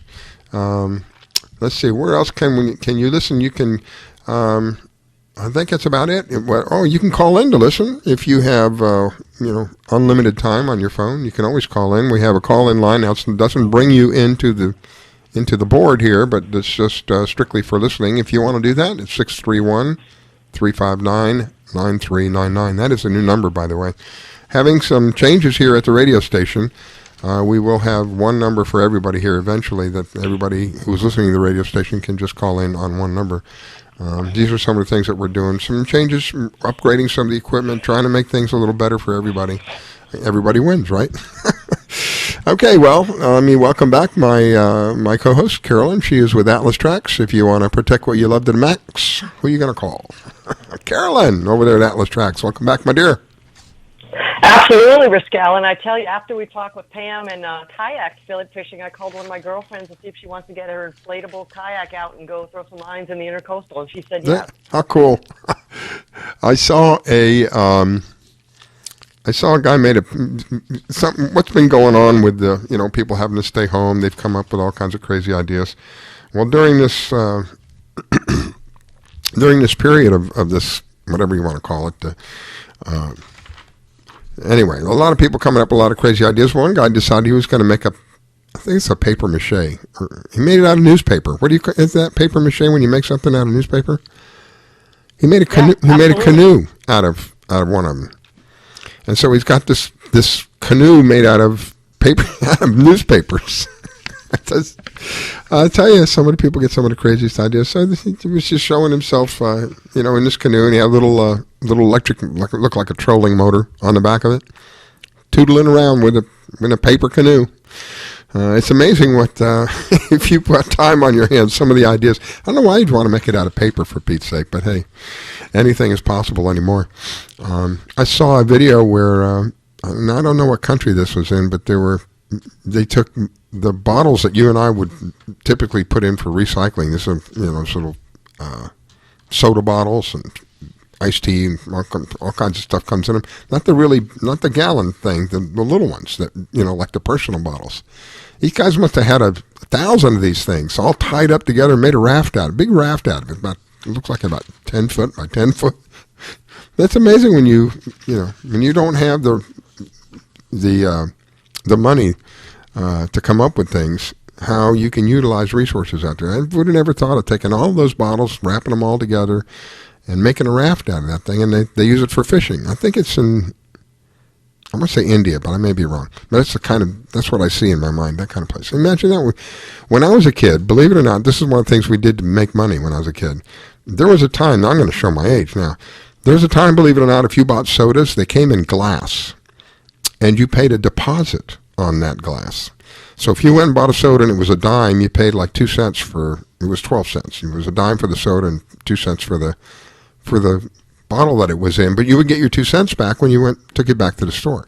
Well, as a kid, me and my friends, we would go out and we would find these people would leave bottles everywhere. We would find bottles. We would find, my gosh, probably 70, 80 bottles at a pop, and then take them into a 7-Eleven store. And that guy saw us coming. He just would shake his head. Oh my gosh, here they come. I'm going to be counting bottles for the next half hour. But that's how we made money. We took those bottles back and we traded them in for money. I think you and I afforded bait back in the day. I mean, you and I have both had paper routes. So when you tell me about a guy building a boat out of paper, I'm thinking about soggy paper and the snow and the sleet and how heavy that is. But yeah, that's what we had to do. You and I, started as entrepreneurs, paper routes, and how do you get those little minnows? You got to go collect bottles. You got to take them in, and you buy your 25 cents of bait, and you go to the city dock. Yeah, that's how it all starts. And and that's how kids can get started down here in Florida in the fishing. And you don't need a lot of money. Just pull over on the side of the road with your bike, a little cane pole, and a little thing of shrimp, and they're good to go. And there's another thing that you can do. You can actually fish and make money. And my next guest is going to tell me about that, because I love this kind of tournament. This is the only tournament that I know of that is of this fashion. And her name is Leiza Fitzgerald, and she's with CCA of Florida. I haven't had her on in quite a while. And welcome back, Miss Leiza, and appreciate you taking time to call in. Riscala, thank you. And I am so excited to be back and just to share some of the cool stuff that's going on with us. You were talking about kids and fishing and being entrepreneurs. My very first job ever was catching pinfish and selling pinfish at the Key West Naval Dock. How cool. So that was my entrepreneurial experience. And I can tell you right now, if a kid can muster up $5, they can buy a bag of gulp. Might be $6. And then you can cut it up in little teeny tiny pieces and put it on a little hook, and you can catch all the pinfish you want. And those are great bait, great way to, use a product that, us as adult anglers are using to catch big fish. We can catch little fish with them and then go on out and catch bigger fish. And all of the fish that a youth angler catches in specific species like snapper, ladyfish, jack, redfish, trout, snook, mahi, grouper, kingfish, or tarpon, all can be photographed on the West Marine official measuring device and give those youth anglers an opportunity to win their share of $100,000 in college scholarships, Riscala. I love it. Everybody wins again. This is the kind of thing I like to promote, where everybody wins. Yeah. And it's so cool. I mean, and it's inexpensive. It's $10 for them to get involved. It makes them a CCA New Tide member, and they're also then entered in STAR as well. Wow. And there's go ahead, Riscala? No, go ahead, Carolyn. Sorry. I was going to say, and aren't there tournaments going on where there's collections the kids can participate in collections of trash that might be floating around that they can also ante up and maybe get some money? Yes. And within the competition, the STAR competition, youth and adults can collect a 5-gallon bucket full of garbage, and every 5-gallon bucket full of garbage is an entry into the competition. They can win amazing prizes. There's $500 cash from Thrash Can Bucket Topper. If you have a bucket topper on your bucket when you're picking up your trash and you submit a picture, we do a random drawing of all of those pictures, and we will award $500 cash in that. Youth anglers, for every 5-gallon bucket of garbage that they submit and dispose of properly, they will receive 30 minutes of community service hours. With what's going on in the health of our environment right now, not only with COVID-19, but the degradation of our coastal waterways, one of the best ways that youth can get involved is picking up garbage in our coastal waterways, and they get community service hours. And everybody wins. I love it. Everybody wins. I love it. Even the fish win. Yeah. It's one of those deals where even the fish win. Yes. Well, I don't. Lisa, we often forget about the waterways. I mean, most people are doing the beach cleanups and pickups, so this is awesome that you're involved in the waterway part of the trash that does come off the beaches. And you're right. Everybody, all organizations do a beach cleanup. But what we want is our anglers, like the other day, I'm coming into the boat ramp, and as I'm coming in, there's floating cups and floating bottles. And so I have my anglers with their nets. And we're not using them to net fish. We're netting up all the garbage that's in the water. And from the entrance of the jetties to the boat ramp, we were able to scoop up a 5-gallon bucket full of trash. That is shameful. Wow. Shameful. But we have anglers this year. Already we have 1,600 5-gallon buckets full of garbage that have been collected. That's more than last year. Wow. And we still have until October the 4th. But Riscala, and I don't want to leave out adult anglers.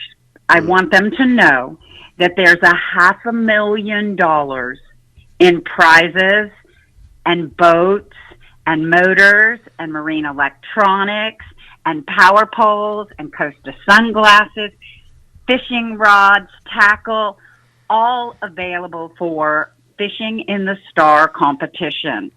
They just have to get registered. They can go to our website, ccaflstar.com.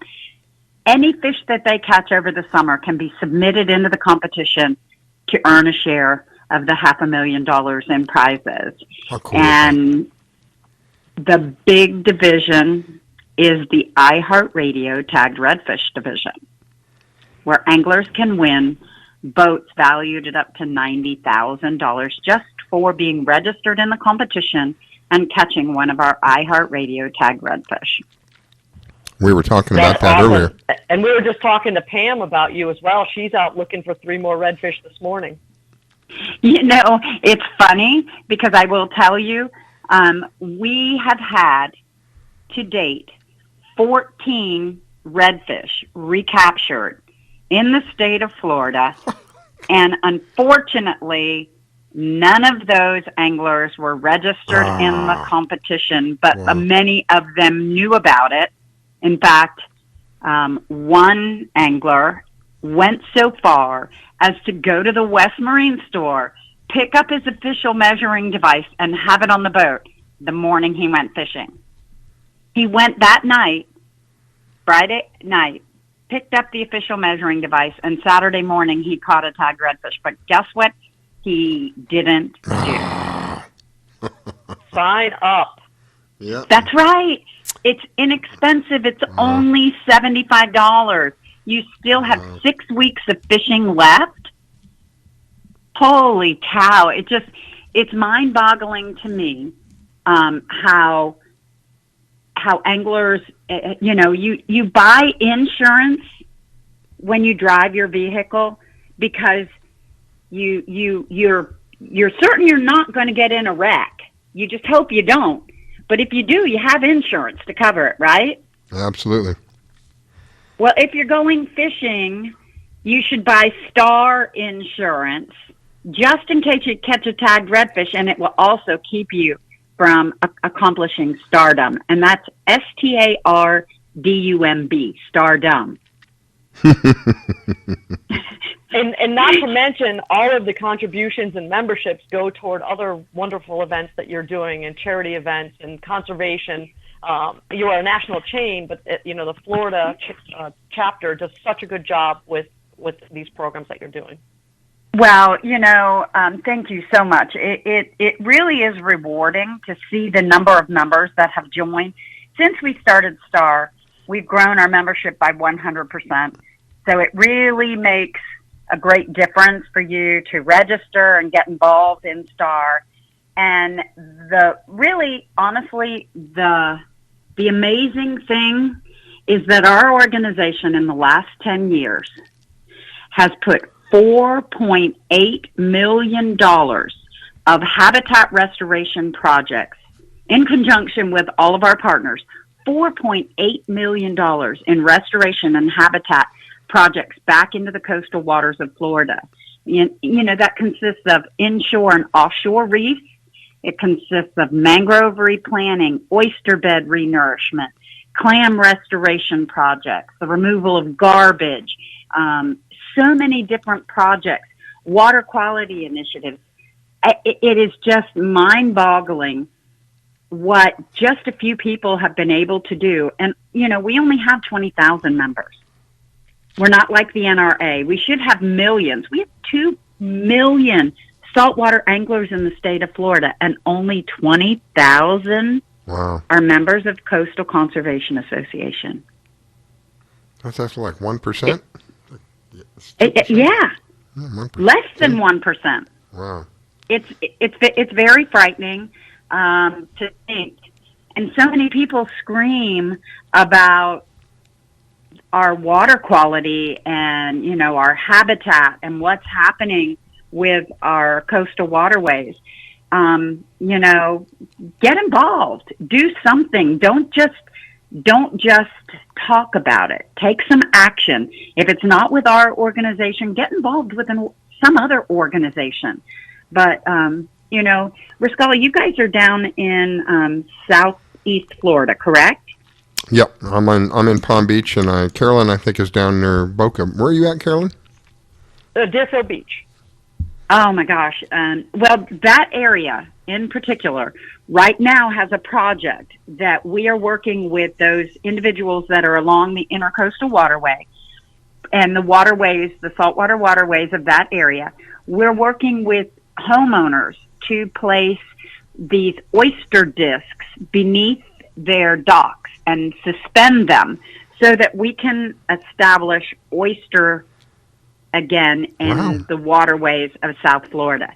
And much to our amazement, these oyster discs are taking off like crazy. The docks have really established some great oyster growth. And if you guys will read and do some research, oysters can filter up to 50 gallons of water a day. Leiza, how would one get a disc for the oyster growth?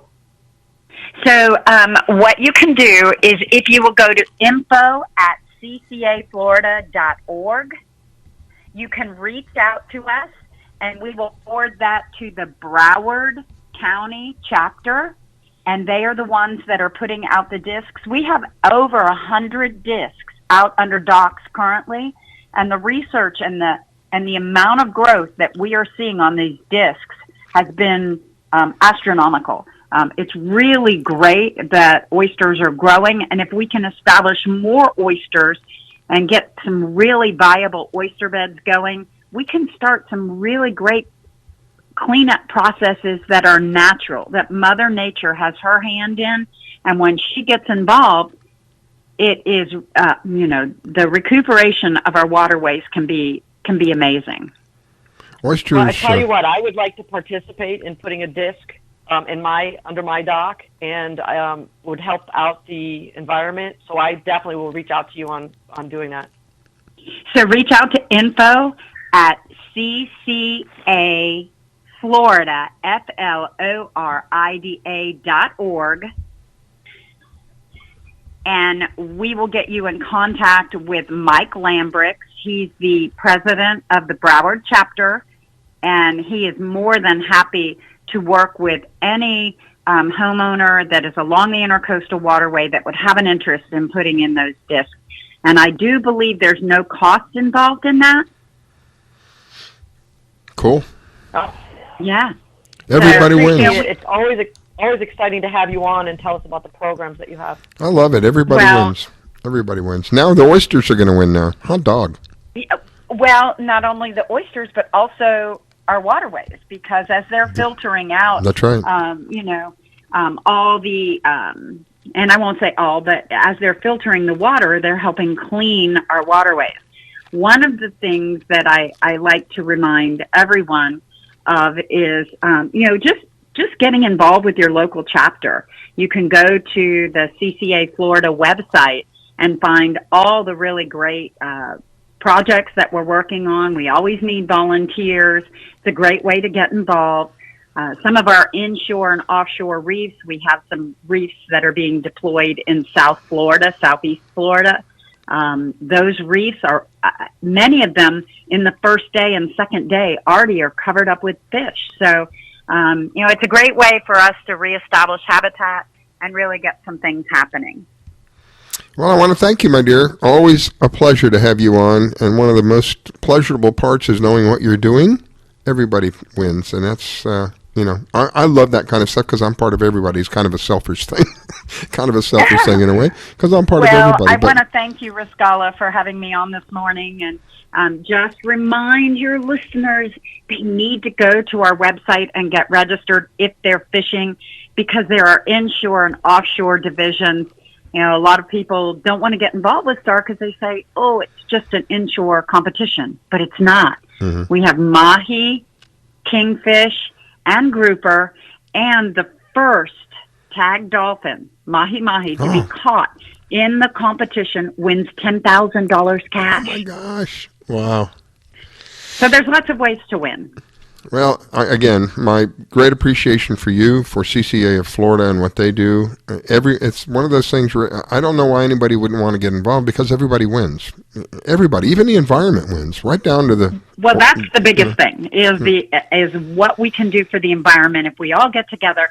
And, this is a rewarding way of making your fishing over the summer more beneficial. First and foremost, you can win prizes, but what is more important than that is that you participating makes a difference in helping our coastal resources. Amen. All right, my dear, wish you an awesome day. I'm going to let Carolyn say goodbye to you, and we're going to be off. Bye, Carolyn. Bye, Riscala. Thank you so much. All right, you guys have a great day. You soon. You too. Bye-bye. Well, let's see here. What happened? I'm having electrical issues here. My board just went down again. All right. Pay attention. Let's try one more time. You're listening there we to go. The Fishing in Florida show with your host, Riscala Stevens. Don't go away. We'll be right back.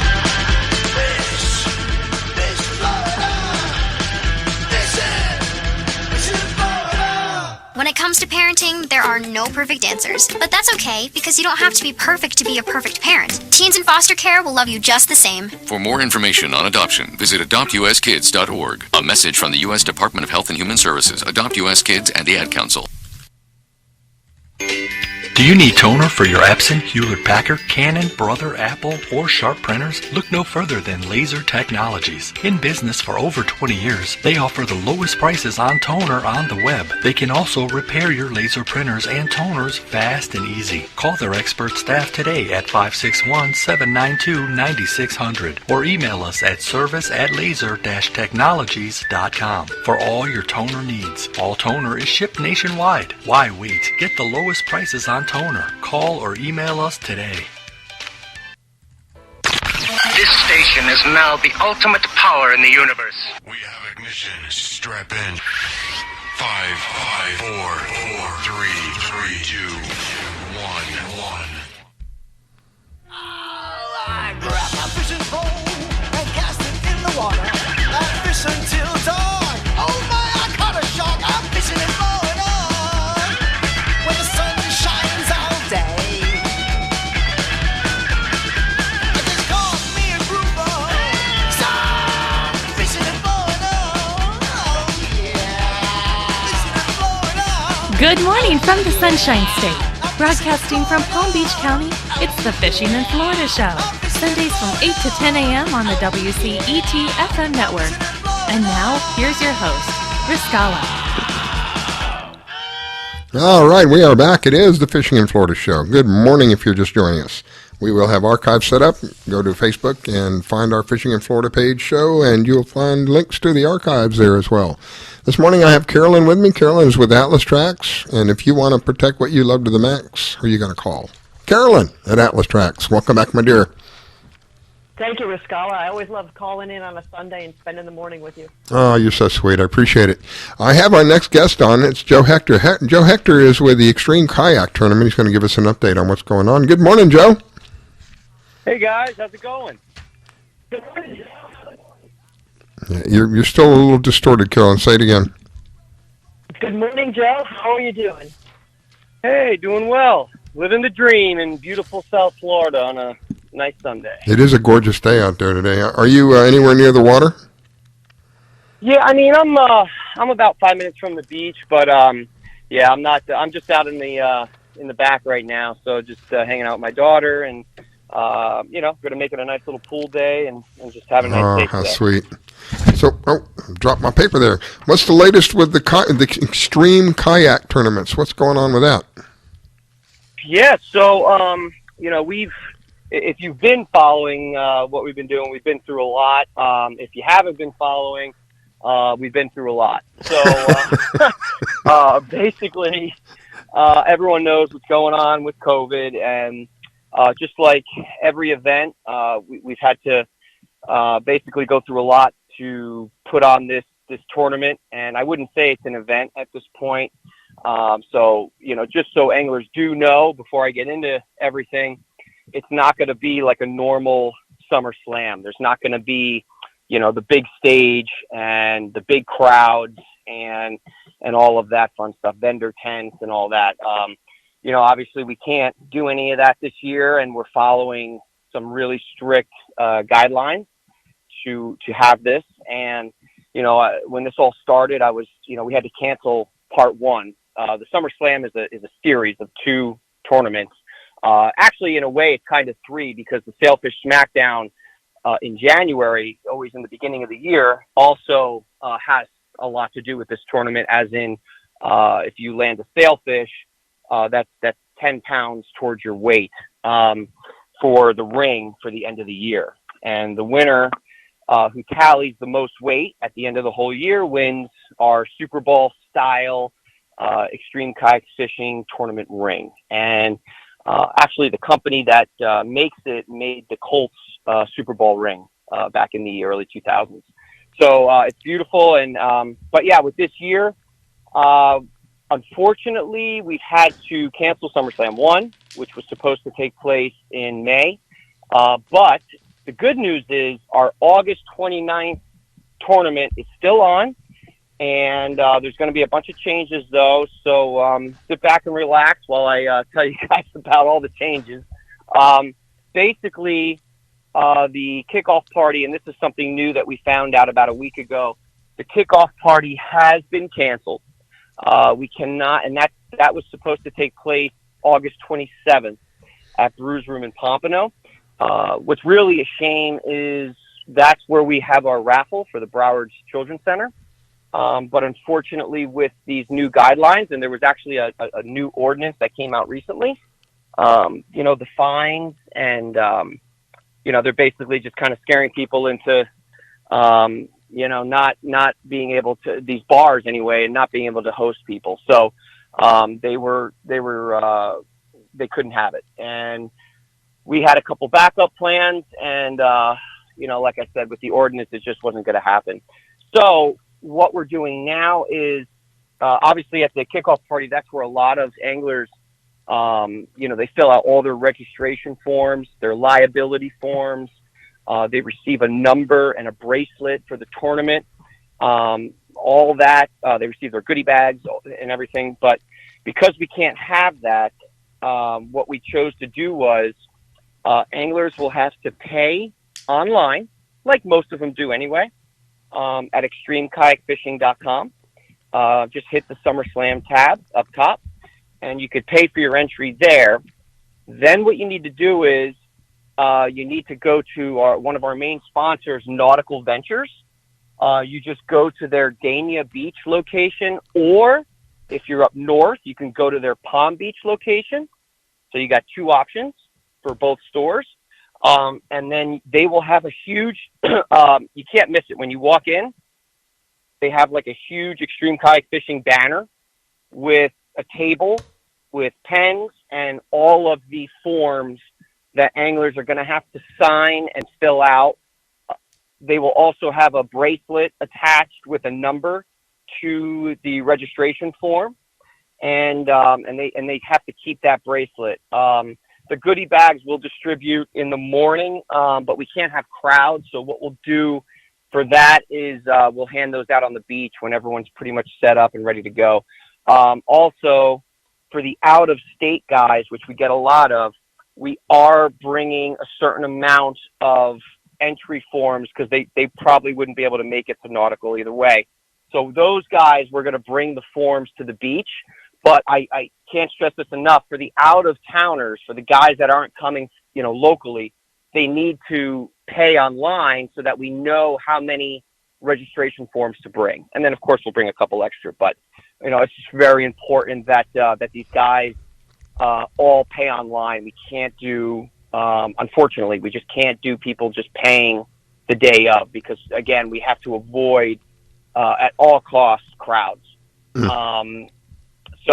And then the day of the event, we also moved our shoot-off location. Normally, we shoot off south of Pompano Pier. You can't miss it. But this time, again, because of everything going on, we had to move up the street north a little bit to 16th Street, Pompano. You'll actually be right by the lighthouse. And there's some parking there, but we also will have a couple kids doing a shuttle. So people can go and park, or what they'll do is they'll drop off their kayak, then they'll go park at Pompano Pier where they always park. And then we'll have like my truck and another one decked out in extreme kayak fishing where you can't miss the truck, and also a big flag. And then we'll load them up in the back of the pickups, just drop them off at 16th. And, those will be going for most of the day. But again, with the shuttle, once everyone is out, that shuttle's done. And then once they start coming back in, the shuttle's only going to be going until around 3:30, and then it's done. So if guys are coming in super late, we're not going to wait for every last person for the shuttle. So they're going to, it's up to them how late they want to come back in. But, we need them to sign out, and then they got to be done, for the weigh-in, so we can get all the tallies and ready to go. What are you expecting for a turnout on this one? So that's the crazier thing. Our numbers right now are extremely high. Again, it's a guesstimate the day of because of weather. Mm-hmm. But if it's going like I'm seeing, we're going to be well over 100 people. Wow. Yeah. Wow, Joe, it's a tremendous to do host a tournament, a regular tournament during regular times, and to now have to change gears and do everything that you're doing to still bring this tournament, which is a great tournament. I've been to the beach landing. I've loved the vendors. To still bring it and have people still come out is an amazing feat. So thank you for all the hard work in doing that. No, thank you so much. Yeah, it's funny. I've been talking to a lot of these people, and the amount of just kind of like what you were saying, the love and just the passion for people saying, Joe, let's do this.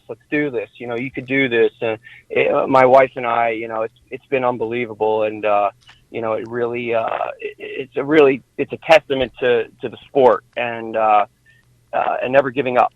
So, that's kind of our motto with this tournament is just to never give up. And ironically, this is our 10th year.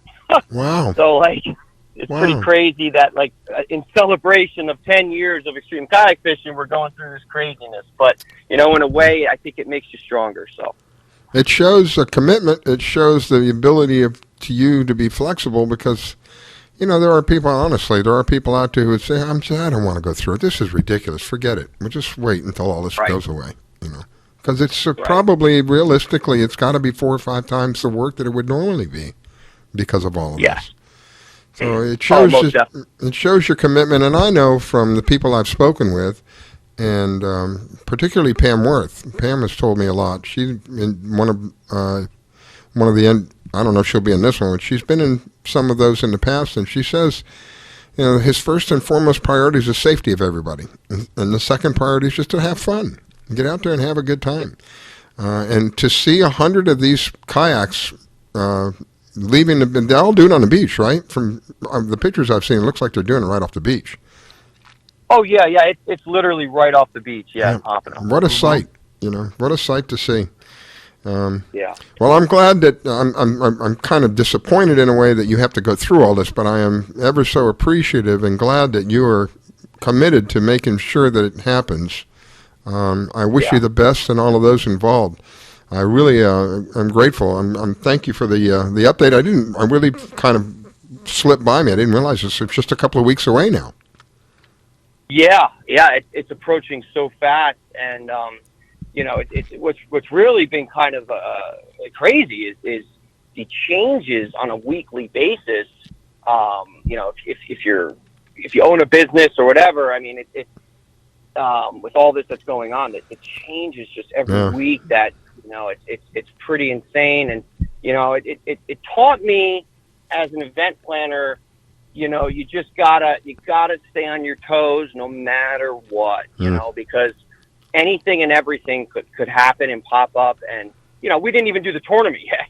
So it's like, and I'm already ready, I'm ready for vacation, so it's I know, that's why I say I commend you, my friend. I'll tell you what, it's a giant thorn in the side what is being done to us today.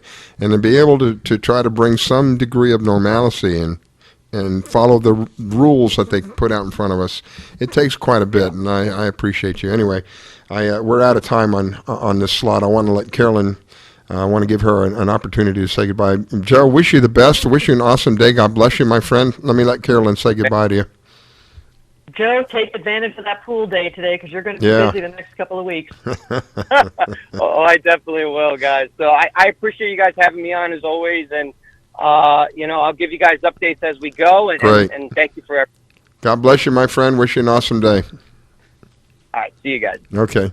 That is the Extreme Kayak Tournament. If you want to find out more about that, you can find him online. It's Extreme Kayak Tournament.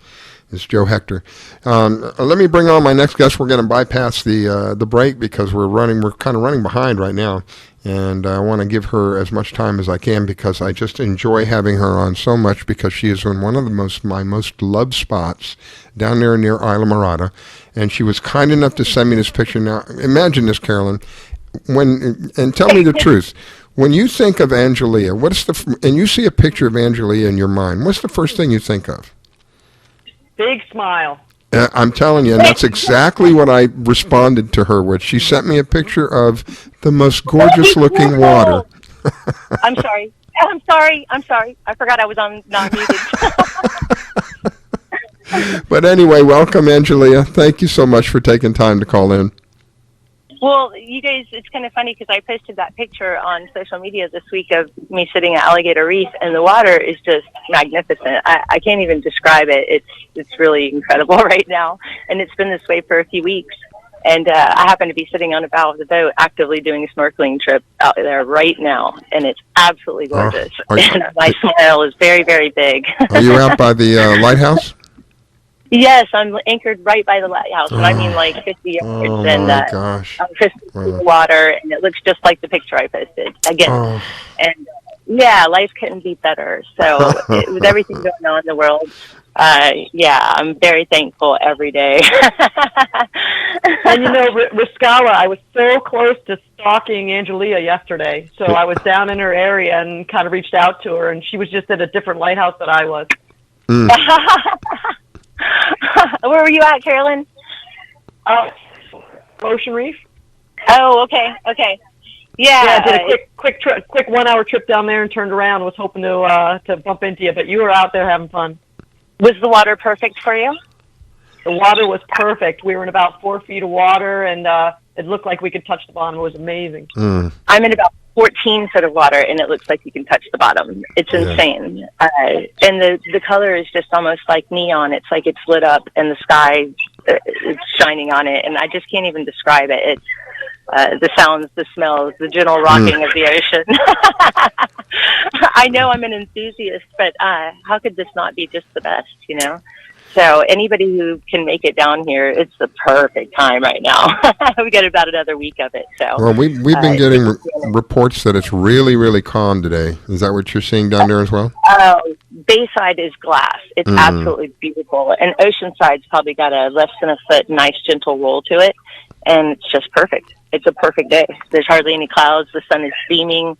The water's beautiful. The fish are surrounding the boat before you even get in the water. Oh, my goodness. It's absolutely amazing out here right now. And like I said, it's been this way for a few weeks. And I haven't minded fishing when I'm bumping into them snorkeling. So it's been really fun. What are you seeing while you're snorkeling? Sea turtles. I'm sorry. That's all right. There's a bit of a delay. While you're snorkeling, what are you seeing down there? Yeah, I was going to get into that. We've been seeing some sea turtles. We saw one really big one. We saw some eagle rays in formation, all beautiful and graceful, and you don't see them very often. Lots of regular rays, you know, different types of gray rays, and nurse sharks. There were several giant tarpon just circling the lighthouse. Wow. That was kind of fun to watch, and, you know, they're as big as you almost, so they're amazing. And the life has just been plentiful. It's been really, really cool. The conditions couldn't be better. So, yeah. Do you think that with this virus thing that we're going through, do you think that there's less people out there and that may be playing a part of that? Okay, there's definitely less people. And I saw the water with my own eyes clear up all around Florida in places I've been going my whole life during the quarantine. And I'll admit that. It cleared up. In a couple months, it was amazing. You couldn't believe it. Wow. And I do think that plays a part, although our tourist industry seems to be semi-healthy right now. And I'm just holding my breath and hoping that hangs on. So it's not too busy, but it's kind of nice down here.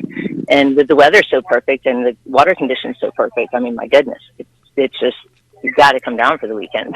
So, yeah. Well, you know, Angelia, even my little quick run down there yesterday for an hour and a half, I was surprised how much traffic was on the way down. So it was nice to see that. And even the gas stations down were all full, you know, going into Homestead. And it was great. I mean, people were doing day trips. I did a day trip, and it was great to go down there and have some lunch. Isn't that awesome? There's so many people from Florida down here on the weekends. It's really nice. I mean, all over Florida. But we get a lot of Floridians down here just getting away for the weekend just to escape because it's really kind of normal down here. Besides wearing masks inside public places, the boats are very, very normal. And so we're kind of detached a little bit from it when we do this. So, do you get a chance to do any offshore fishing this week? I did not, but Wednesday I got a trip, so yay.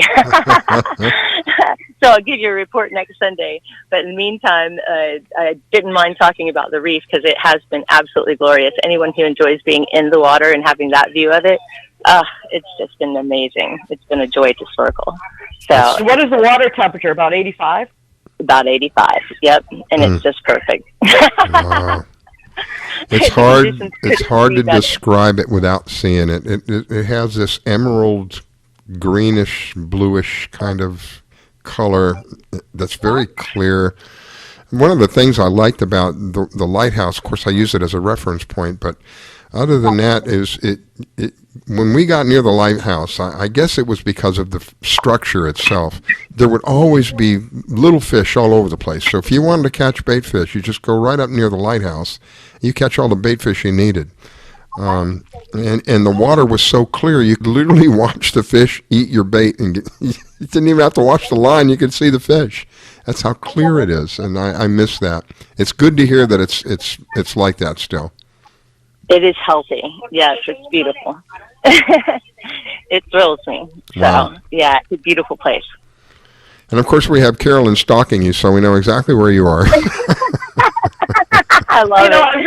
I really wouldn't call it stalking, but if that's what we want to call it, I would look at it more of a safety guard for her. I've got to know where she is. I'm gonna have to give you my next of kin.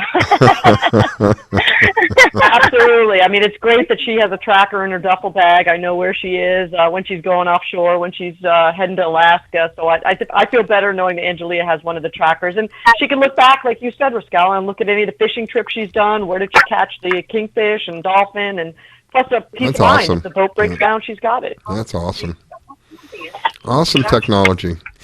Well, is that what you've got planned for today? Is just more snorkeling, no fishing today? No fishing today. Like I said, I've got a trip planned Wednesday. Mm-hmm. I've been really busy with snorkel trips and eco tours in the back country, and it's something different for me. Yeah. And I'm always game for different, you know? I like different. So, I've been doing that and trying to catch fishing trips on my days off, and it's been working out well. So let's hope I can find some dang mahi this weekend. That's been driving me nuts with all the elusive mahi in Islamorada. But yeah, I'll definitely be giving you a report next week on that. You're not seeing any weed lines around where you're at? Oh, I saw the most perfect weed line I've seen in years, and I ran it for a mile back and forth. Nothing. And, that is so disappointing. Yeah. I've been there and done that. Go ahead, Carolyn. I was going to say, Angelia, for some of our new listeners that might not know how to get a hold of you and charter you as a licensed captain to take them out fishing, what's the best way for them to do that? I am so available on social media. Facebook is all Florida Salty Cowgirl, and Instagram is Florida Salty Cowgirl Angelia. And you can always reach me on my cell phone at 813-610-0078. Text me. I answer that quicker. And, I would love to take people out. We're going to do some snorkeling trips, too. Cool. So that's available as well if some families want to come down and go snorkeling on this beautiful reef. So just watch the weather. Excellent. And I still threaten to come down. You and I can jump on your hydrosport and go out and do a little lady fishing.